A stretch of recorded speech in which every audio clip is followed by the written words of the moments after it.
demands. I will speak in respect of first demand number 76, which is electricity. Again here, Honorable Speaker, I want to congratulate the Minister and his Chief Electrical Engineer, Stephen, for the wonderful work they've been doing, especially in respect of my constituency.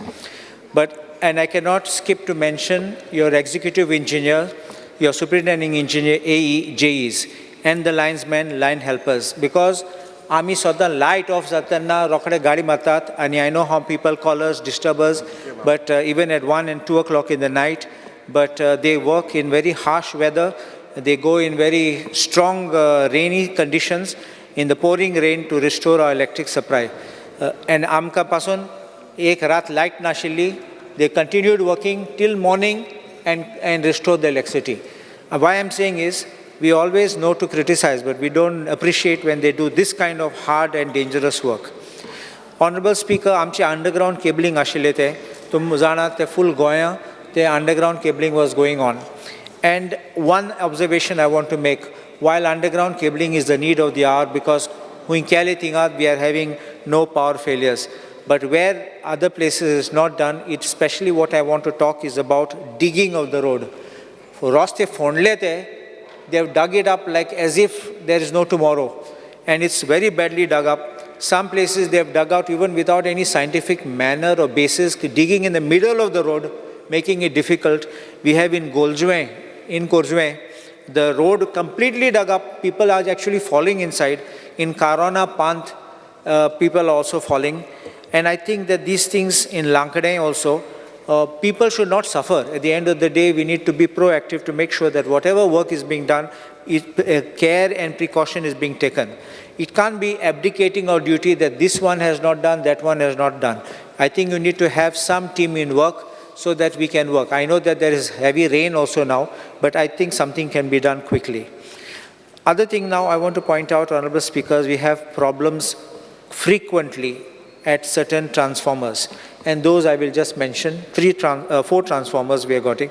One is at Bastora, which is on the gearing feeder.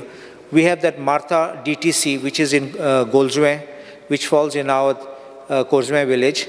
The Karona transformer, every day we are having low voltage, every day we are having power failure.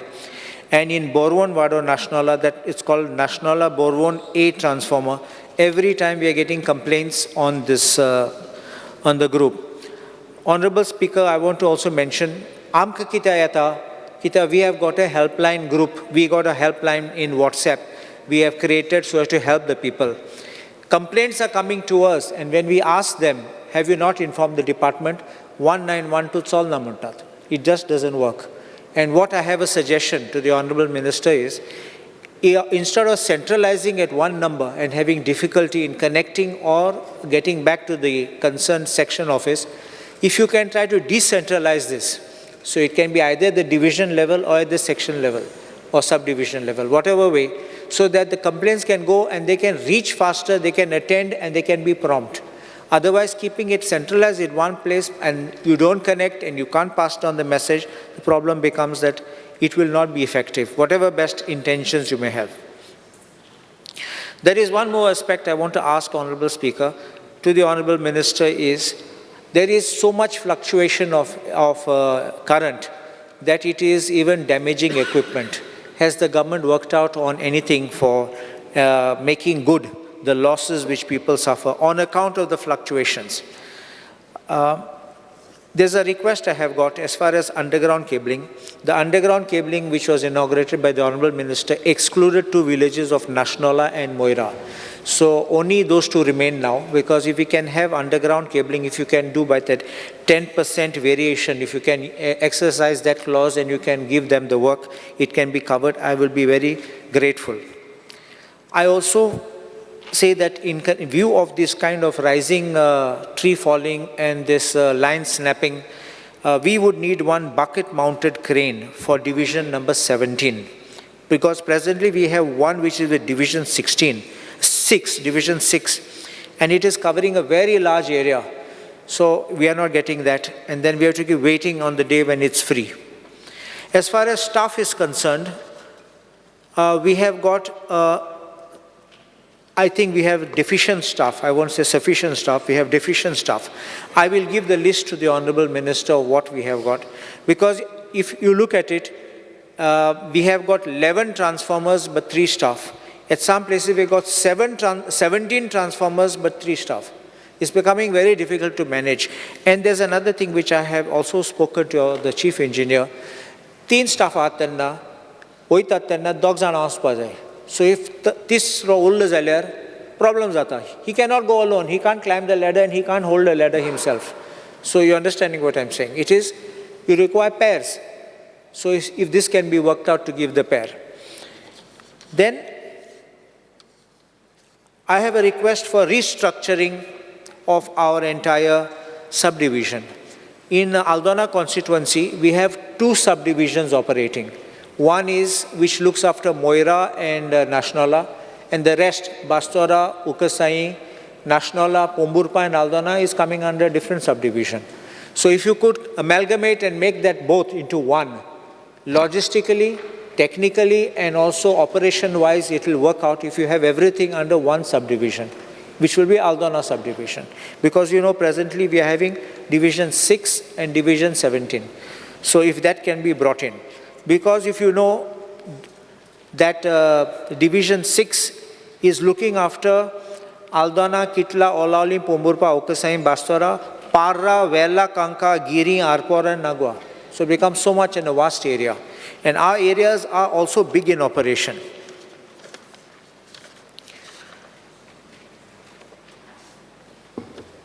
There is one more aspect which I want to bring to the notice of the Honorable Minister.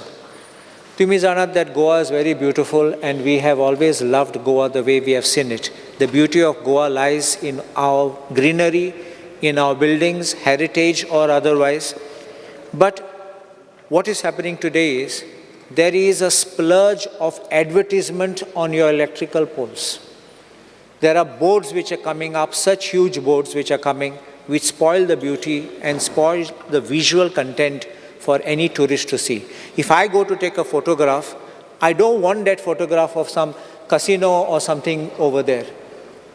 Goa was always known for it. Any photographer will want photographs without those boards. So how would you manage it? Because you are going to earn a certain amount, but tourism department is spending so many crores of rupees to promote tourism. I think you can ask for compensatory loss from the tourism department, which is not much because I think you're getting about 1 crore or something like that. You can ask for that. Because think of international people. You're not going to want a photograph to have some casino or some roulette or some game or something like that there on those boards coming up. And I think that destroys the very essence of tourism. When I was coming from Margaon initially on the Verna bypass, it was beautiful. You could see coconut trees, you could see mango trees. Suddenly big boards started coming up. This Agasai bypass, it was so beautiful till now. Along the roadside there are boards. In the fields there are boards. On your poles, electric poles, there are boards. I don't know where are we going to go with all those boards. So I would request you cut it off. Long back, if I'm not mistaken, somewhere in the 1990s, 98 or 99, when Maureen Goodino was the Minister of Power, tenna ek kallolo, visual pollution mon. Reason might have been different, but they used a technique using the word visual pollution. I only appeared in the High Court to defend that decision. So that is why I know about this technique which was used. They have said, no, you get distracted if you say the board, you meet with an accident. And of course, we won the matter in the High Court. But that is what I want to tell you. It's not from that point of view, but it's point of view of destroying the beauty and character of Goa. Honorable Speaker, the next I would like to speak about demand number 86, which is new and renewable energy. You have this PM Surya Ghar, this for the solar this thing. Central subsidy scheme is up to 78,000 and mostly people apply above 3 kW. So they avail this 78. There are some discrepancies and modalities on implementation. I'm told that your department is working on these aspects to fine-tune it. But a problem is that the JE and the AE don't know how to use this, the portal. The admin panels, I'm told, cannot even see applications which are online. If they access the system, they should know how many applications are pending, how many are being filed, how many are closed. They don't have this access. And I'm told that there's no system also for tracking an application which they can have access to. I'm told that with your predecessor's time, Nilesh Kabral's time, there was an offline time limit which was given to fill in. Suppose there was lacuna, deficiency ashile, but I think now today nothing is coming. So it's automatically, you file, you submit online, and then you are waiting for like God to help you. If there is a request for increase of load in solar, suppose it is say 6 to 9, you're moving up, I'm told that the process is very, very cumbersome and quite difficult. If something can be worked out to expedite this process, finally they are paying you and you will get it. And if there's a benefit which the department takes of getting the excess going into the grid, I think it will come to the system itself. That is all I have to say. I'm